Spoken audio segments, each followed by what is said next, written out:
Good morning, students. Today we are going to see chapter 5, Geometry. From Geometry, today's topic is point of concurrency. When two lines in a plane cross each other, they are called intersecting lines. Here, L1 and L2 intersect at a point O. Therefore, we call this point as the point of intersection. In the same way, if three or more lines in a plane are said to be concurrent, if all of them are passes through the same point. Here the line AB, DC and EF are passes through the point O. Then we call this point as the point of concurrency. When two lines are intersect, we call it as a point of intersection. When three or more lines are concurrent at the point, then we call that point as a point of concurrency. Today we are going to learn the concurrency of medians, altitudes, perpendicular bisector and angle bisector. First we will see the concurrency of a medians of a triangle. Medians of a triangle is nothing but a line segment from a vertex to the midpoint of the side opposite to that vertex. Then we call that line segment as median. That is a line segment from A which divides the opposite side BC into two equal halves. Then we call that line AM as the median of the triangle. Similarly, when the medians of the triangles from all the four vertices as drawn, then we had the point as a point of concurrent. We call this point of concurrent as the centroid and it is denoted by the letter G. The next we are going to see is an altitude of a triangle. Altitude of a triangle is a line segment from the vertex to the opposite side of the triangle which is perpendicular to BC. Here AD is the line segment drawn from vertex A and it bisects the opposite side BC at 90 degree.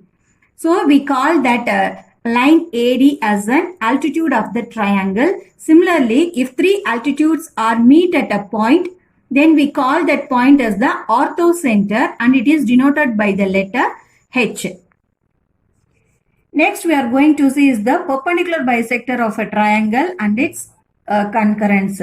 Perpendicular bisector of a triangle is a perpendicular bisector which is drawn for the side not from the vertex. That is, for the side BC, the line L is drawn perpendicularly. That is, perpendicular bisector means it divides that line BC as BM is equal to MC. Then we call that line as perpendicular bisector. Similarly, if all the three perpendicular bisectors are drawn and that point of concurrence, we call it as circumcenter and it is denoted by the letter S. The medians and altitudes are drawn from the vertex, but the perpendicular bisector is drawn only for the sides of the triangle. And the next concurrency we are going to see is the angle bisector of a triangle. We know that angle bisector is a line or a ray that divides the angle into two congruent angles. That is, from angle ABC, angle ABD is equal to angle DBC. Then we call that ray BD is an angle bisector. Similarly, if all the three angle bisectors of a triangle are drawn, then that point of concurrence we call it as incenter and it is denoted by the letter I. Using this point of concurrence, we are going to solve some problems from exercise 5.2. Seventh sum. In a triangle ABC, line L1 is perpendicular bisector of BC if BC equal to 12 centimeter, SM equal to 8 centimeter. Find CS.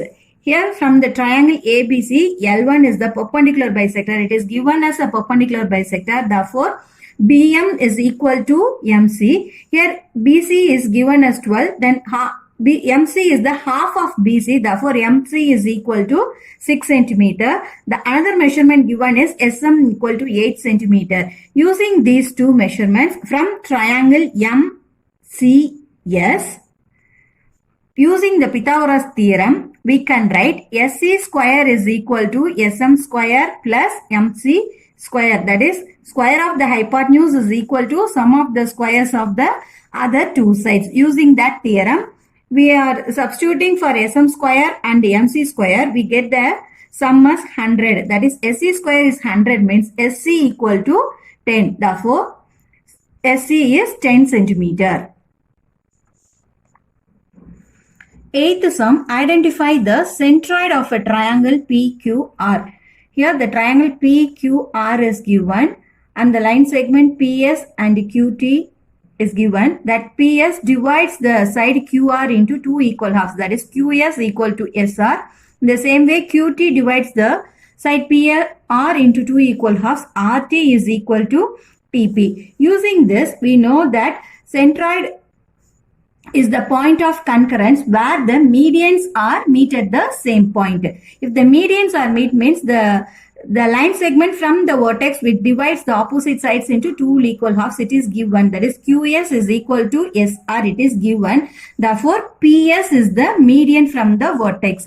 Similarly, TR is equal to TP is given. Therefore, QT is the median from a vertex Q. Since this QT and PS meet at the point W, therefore W is the centroid of this given triangle PQR. Ninth sum, find the orthocenter of triangle PQR. Here you have to find out the orthocenter. Here PQR is given and angle P is given as 90 degree. For orthocenter, the orthocenter of that given triangle for a right angle triangle is the point where the right angle is occurs. Here the right angle is, here the P is containing the 90 degree. Therefore, we call that P as orthocenter.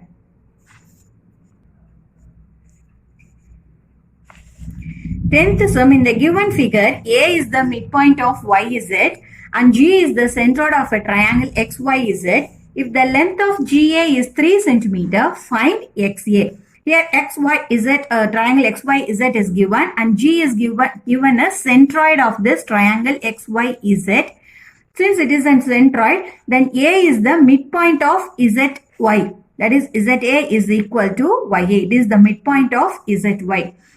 Now we are going to take this G is the centroid of the triangle. If G is the centroid, then it divides the median in the ratio 2:1. Therefore, XGE is to GA is equal to 2:1.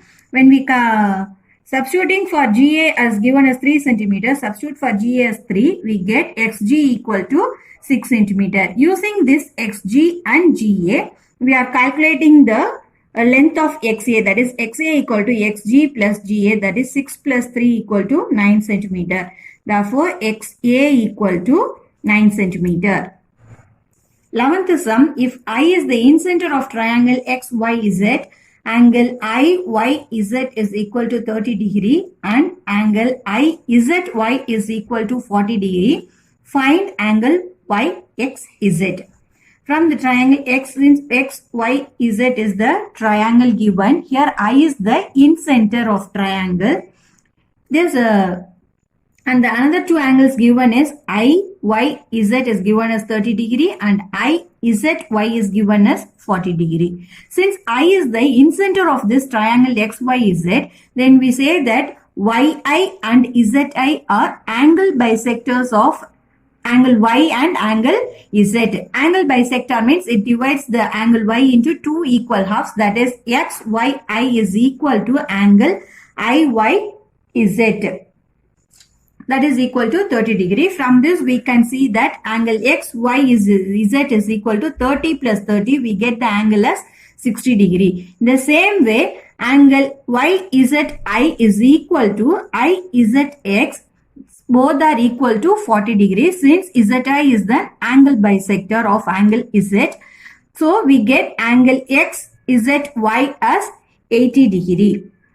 Now we are going to use the angle sum property of a triangle. That is, the sum of all angles of a triangle is equal to 180 degree. Now we found it XYZ and XZY. Using the angle sum of property, we are going to find Y YXZ.